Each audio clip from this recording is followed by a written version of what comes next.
특히 9월 이후로는 정말 줄폐업이 예고되고 있을 것 같습니다. 그래서 9월, 10월 이후로 오히려 하반기로 가면 갈수록 정말 많은 기업들이 파산을 하게 될 가능성도 있다고 봐요. 왜냐하면 아까 말씀드렸던 것처럼 자, 오늘은 TMF 사태 이후로 후폭풍이 계속되고 있는데 그 중에서 버티컬 커머스, 즉 이제 온라인 플랫폼 전문몰이죠. 이를테면은 뭐 신선식품이 됐던 패션이 됐던 아니면은 가정생활용품이 됐던 그런 전문몰들을 중심으로 해서 지금 또다시 폐업에 엄청난 바람이 지금 불고 있습니다. 전문몰 생존 전쟁의 시기가 지금 되고 있는데요. 최근에 기습적으로 폐업을 했던 알렉츠라든지 뭐 바보사랑이라든지 이런 여러 가지 그 중소형, 어떻게 보면 소형 쇼핑몰일 수도 있는데 이런 소형 온라인 버티컬 커머스 이런 몰들이 지금 또다시 굉장히 큰 사회적으로 좀 파장을 좀 일으키고 있는 부분인 것 같아요. 그래서 어떤 기업들이 지금까지 폐업을 해왔고 또 앞으로 폐업 예정인 기업들은 어딘지 그리고 어떤 사유로 폐업이 되고 있는지 그런 부분들에 대한 이야기 좀 들어보겠습니다. 제일 먼저 폐업한 기업이 있습니다. 사실 24년도 3월 19일이니까 이거는 뭐 거의 TMF 사태 이전이죠. TMF 사태 이전에 이미 럭셔리 패션몰 캐치 패션이 예고하고 폐업을 했습니다. 명품 플랫폼 중에 하나였었는데 이 380억 투자를 갖다 받았고요. 조인성이 광고를 해가지고 또 굉장히 또 유명했던 기업이기도 했습니다. 꽤 오랜 기간 영업을 해왔지만 2020년도에 손실이 36억, 그 다음에 21년도 71억, 22년도에는 69억으로 계속 손실이 늘어나면서 더 이상 좀 버티기가 어려웠던 부분이 있었고요. 명품을 지금 본인들이 직접 검수를 해서 그렇게 시장에 풀어나가는 구조이기 때문에 사실 이런 명품의 검수에 대한 비용이나 인건비라든지 여러 가지 마케팅 비용을 감당하기가 좀 어려웠던 부분이 그게 좀 폐업의 사유가 됐던 것 같아요. 다만 이제 이 3월 19일 폐업을 예고를 하고 그 다음에 정상금이라든지 고객에 대한 그런 배송이라든지 그런 부분들은 정상적으로 처리가 됐기 때문에 캐치패션은 사실 이 폐업의 신호탄이었지만 사회적으로 큰 파장을 일으키는 그 정도까지는 아니었거든요.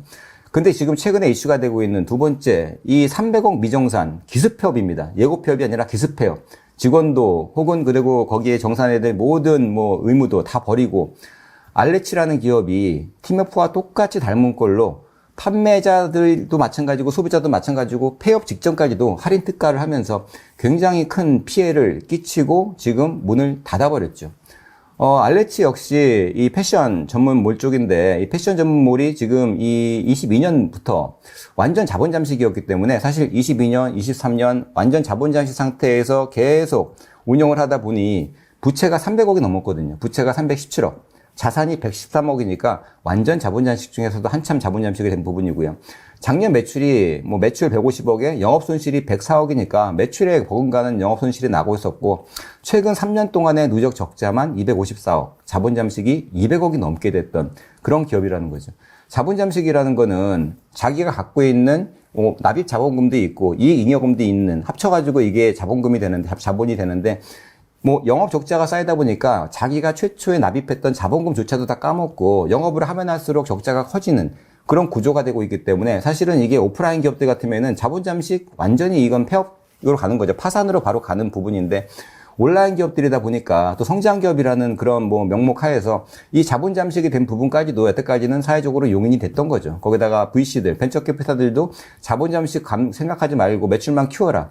이런 분위기로 계속 몰아붙였기 때문에 이 파단이, 이런 또 사단이 나게 됐던 또 계기가 됐던 것 같습니다. 자, 그리고 정상금 먹튀 후에 폐업한 다른 사례가 바보사랑이라는 업체인데요. 여기는 한 20년 됐으니까 굉장히 오래된 문구 생활용품 전문몰입니다. 채권자가 한 2,400명 정도 되고요. 피해액이 한 70억 정도 되는데, 마찬가지로, 영업 중단 고지를 내리고, 바로 영업 중단을 하면서, 이 수천 명에 달하는 피해자들이 지금 정산을 받지 못한 상태에서 굉장히 좀 애를 태우는 그런 부분으로 좀 고생을 하고 계시는 거고요.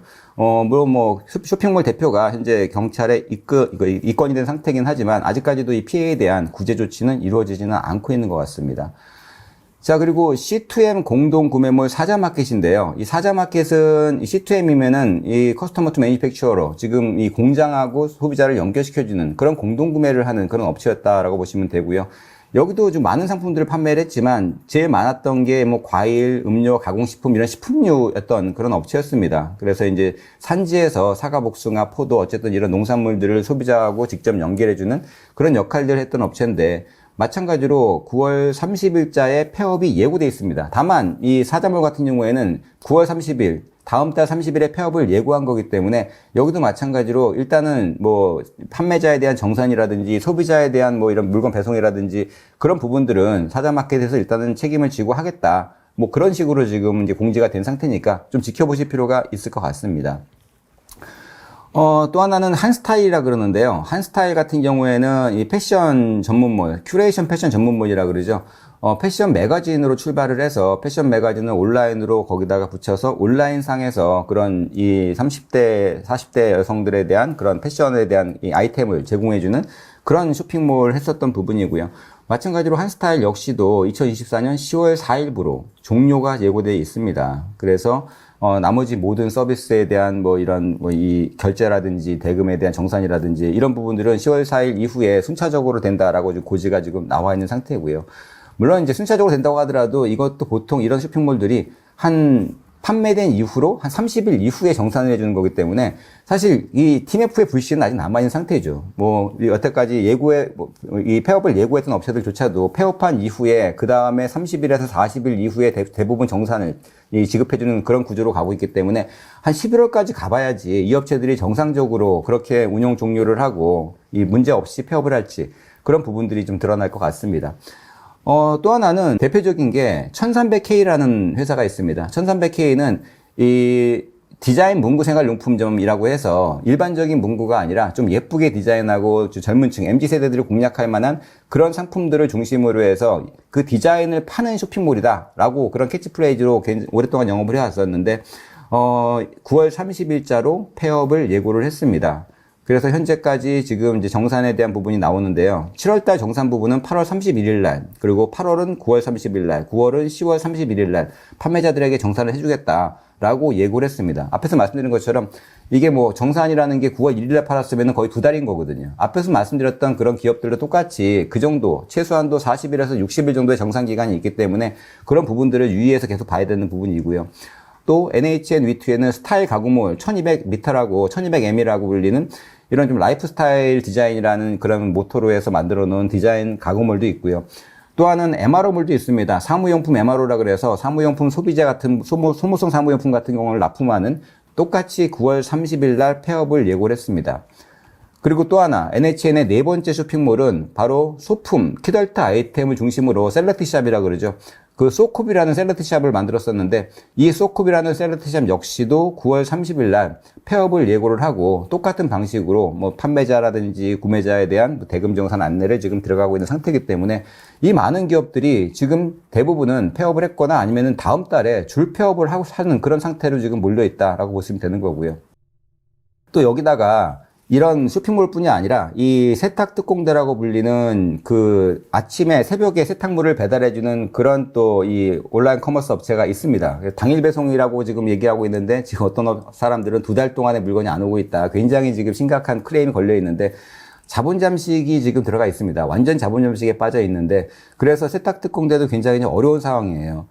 지난해 매출은 333억으로 적진 않았는데 영업 손실이 46억, 당기순 손실이 60억이 났기 때문에 이 세탁 특공대도 굉장히 지금 어려운 상황입니다. 직원이 지금 484명에서 306명으로 거의 한 1년 사이에 한 178명, 한 30%가 줄었기 때문에 굉장히 회사가 어렵다는 걸 반증을 하고 이렇게 직원을 많이 줄이다 보니까 또 이 서비스 품질이 저하되면서 클레임이 나고 또 악영향을 끼치게 되기 때문에 이 삼덕회계법인이 이 주관사인데 계속 기업으로서의 존속 능력에 뭐 유의적인 의문을 제기할 만한 중요한 불확실성이 존재함을 나타낸다. 이게 어려운 말인데 사실은 이 회사가 이 정상적으로 살아남기 어렵다. 이런 말을 우회적으로 좀 표현한 거겠죠. 다만 지금 회사 차원에서는 이 부분을 해결하기 위해서 많은 노력을 하고 있기 때문에 아직은 뭐 부도가 났다거나 폐업을 한다거나 그런 상황은 아닙니다. 다만 여러분들이 좀 주의해서 보셔야 될 이런 부분들이 계속 확산되고 있는 부분이고요. 마지막으로는 배달판 TMF 사태도 지금 일어나고 있어요. 만나플러스라고 지금 이 배달 업계에서는 뭐 진짜 2, 3등을 다투는 2위까지도 올라갔던 그런 업체였는데 이 만나플러스는 여러 개의 배달 플랫폼이 모여가지고 하나의 거대한 플랫폼을 만들었던 업체였는데요. 라이더 정상금도 미지급한 데 이어서 지금 임직원 월급까지도 미지급을 하고 있거든요. 만나코퍼레이션의 이 부채 총액이 지난해 말 기준으로 957억, 천억에 달하고 있고요. 자산 총액인 772억을 넘어서서 마찬가지로 자본 잠식 상태로 빠져 있다라고 볼 수가 있습니다. 작년 매출이 한 79억인데 영업 손실이 한 54억. 그리고 순손실이 한 299억이었기 때문에 여기도 마찬가지로 굉장히 좀 생존이 지금 기로에 서 있는 그런 업체다라고 볼 수가 있겠죠. 배달 대행에서는 거의 20%를 점유했었기 때문에 사실 굉장히 큰 업체거든요. 그래서 이 업체가 지금 이 파산을 하게 될 경우에는 또 파장이 만만치 않게 커지고 있을 것 같습니다. 미지급 배달 수수료가 아직 정확히 정산되지는 않았지만 한 85억에서 크게는 500억까지도 추정을 하고 있어요. 왜냐하면은 지금 이 미지급된 부분들이 만납 이 포인트 그런 그 자체 포인트가 있거든요. 자체 캐시를 통해서 만납 캐시라는 자체 캐시를 통해서 지급을 하고 보통은 라이더들이 일주일 단위로 그 대금 지급을 받는데 이 뭐 캐시를 사용하게 되면은 자체 캐시니까 자기들한테 미리 돈을 갖다가 맡겨 놓으면은 뭐 1,000만 원이든 2,000만 원이든 맡겨 놓으면은 우리가 그거를 조금 더 할인된 가격에 뭐 할 수도 있고 또 하나는 일괄적으로 한 번에 그것들을 주겠다. 그래서 한 달 정산으로 바꿔놨기 때문에 다른 그런 사이트보다도 피해가 훨씬 더 커지고 있다라고 볼 수가 있습니다. 전국에 한 33,000명 라이더가 있고 1,600곳의 지사가 있기 때문에 이 대부분 선불금을 예치해 놓은 가맹점들이기 때문에 더 피해가 커지고 있는 그런 상황이다라고 볼 수가 있습니다. 자, 그 외에도 구조조정이 지금 진행되고 있는 데가 바로고입니다. 바로고는 여러분들이 길거리에서 보시면은 뭐 생각대로 바로고 많이 보셨던 것처럼 사실 국내에서는 굉장히 대형 그런 배달 업체이기도 하고 배달 업체라기보다는 거대한 또 이런 배달 플랫폼으로 성장을 해서 한때는 이커머스까지도 진출했던 그런 기업이기도 했었죠. 근데 참 마찬가지로 적자가 지속되다 보니까 또 신사업 나갔던 것도 중단을 하고 배달, 배민, 뭐 이런 여러 가지 쿠팡 자체 배달 확대로 위탁이 좀 많이 좀 줄어들었다는 거죠. 배달의 민족이나 쿠팡이 자체 배달하다 보니까 이쪽으로 가는 것도 많이 좀 줄어들다 보니까 배달 시장 자체가 그런 게 어려움이 조금 많이 좀 빠져 있습니다. 작년 매출은 1,684억으로 굉장히 컸는데 영업 손실이 166억이 났었고요. 이런 어떻게 보면 로지올 같은 경우도 마찬가지로 생각대로인데 여기도 마찬가지로 쉽진 않은 상황이지만 지금 제일 어려운 부분들은 이제 이런 이 바로고가 생각보다 직원들도 많이 감원을 하면서 많이 구조조정해서 어려움을 겪고 있는 그런 상황이다라고 볼 수가 있을 것 같습니다. 자, 지금까지 말씀드린 것처럼 생각보다 꽤 많은 기업들이 지금 뭐 알레츠 하나만 얘기가 나왔었지만 오늘 다뤘던 기업만 하더라도 10개 가까운 기업들이 벌써 폐업을 하거나 폐업을 예고하고 있다. 특히 9월 이후로는 정말 줄폐업이 예고되고 있을 것 같습니다. 그래서 9월, 10월 이후로 오히려 하반기로 가면 갈수록 정말 많은 기업들이 파산을 하게 될 가능성도 있다고 봐요. 왜냐하면은 아까 말씀드렸던 것처럼 극과 극으로 갈리거든요. 옥석가 1위가 되면서 소비자들이 이제는 옛날에는 가격이 저렴하고 뭐 디자인이나 여러 가지 뭐 그걸 가지고 따졌다면은 배송만 빠르면 따졌다면은 지금은 그것보다도 뭐 대기업 계열의 안전적인 그런 내 돈을 맡길 수 있는 데냐 구매자나 판매자 똑같이 그런 쪽으로 가기 때문에 점점 이런 특화된 소형 버티컬 커머스들이 생존의 기로에 설 수밖에 없는 그런 구조로 가고 있다라고 볼 수가 있습니다. 자, 오늘은 이 TMF 후폭풍으로 온라인 전문점, 특히 버티컬 커머스, 소형 버티컬 커머스가 많이 어려움을 겪고 폐업을 하고 있는 상황을 말씀드렸습니다.